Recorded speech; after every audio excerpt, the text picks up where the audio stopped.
everyone. You know, it's the big impact, not on this little group and that little group. And I think if there is a interest in something, it should be, it should be implemented by a private sector. It shouldn't be the government paying for, taking everybody's money and giving it over here so a few people can ride a horse or skate on ice or something. It just goes, it seems like it goes against the principle of proper role of government. And is the government responsible for making the city an amazing place that people would want to come? I just am not sure about that. In Ogden's case, it was a sinking ship, and if government had not intervened, Ogden would not be in a good place. It would have tanked. So I don't know that every city's the same, but Ogden was in such dire straits, the city had to intervene, and it's been worthwhile. The city has come back. So, and there's always so much more to it. I'll talk to the golf course. It's for golfers, yes, but it's this incredible open space. It's a view shed. Kids are there sledding all winter long. People are walking around the edge of it. So the golfers definitely benefit, but there's a whole, everybody benefits.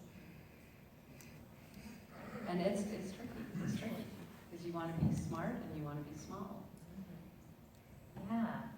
So it sounds like cutting any kind of, because if you just think about it, what are the things that the government's involved in that are very niche, that aren't like public safety, stuff like that? It seems like it would be a huge, risky effort to say, I don't think that is, it's not going to be popular, it's not going to be easy to, government never wants to shrink. It always grows. The other day at a meeting, I heard a woman say, well, let's just put in this big restriction now, and if that's overstep, we can always make it less later. Yes. And I said, when has that ever happened? That the government has said, really, we're doing too much. Let's step back. I guess the example I would go to is the recent downturn in the recession that we had, and it was, in Ogden City, and I'm sure in the county it was the same. There was a time of no raises and not filling jobs when people retired, and city employees figured out how to do more with less, and many of those positions have not been replaced. So that would be a success story where smaller is better, and they're operating in a green manner. Does that give you hope? I don't know. It should. It's hard too. It's, I just feel like the government has become such a provider. Yeah, do you want to talk about that for a minute? Sure. I want to be clear. It's as it relates to that topic. I don't think government should be involved with things that people could do privately or businesses that could do privately.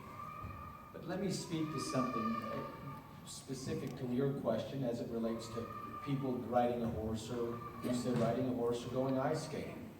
One of the things that needs to be understood, especially as it relates to our budget, is every time, I need to say this so people get it.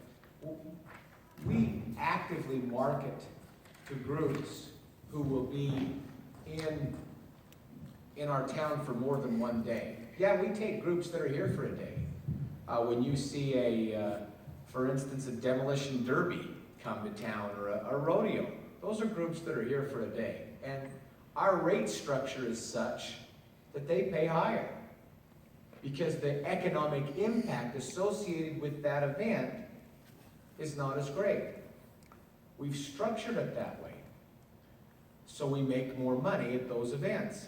Now, the events that come in and stay multiple days, 5, 10 days at a time, they're the ones that come in and stay in the hotels and buy the gasoline and restaurants and all that. That's all that TRT tax. And so, going back to the short answer I gave you, but also an ice sheet, or a Fort Buenaventura, or a gun range even,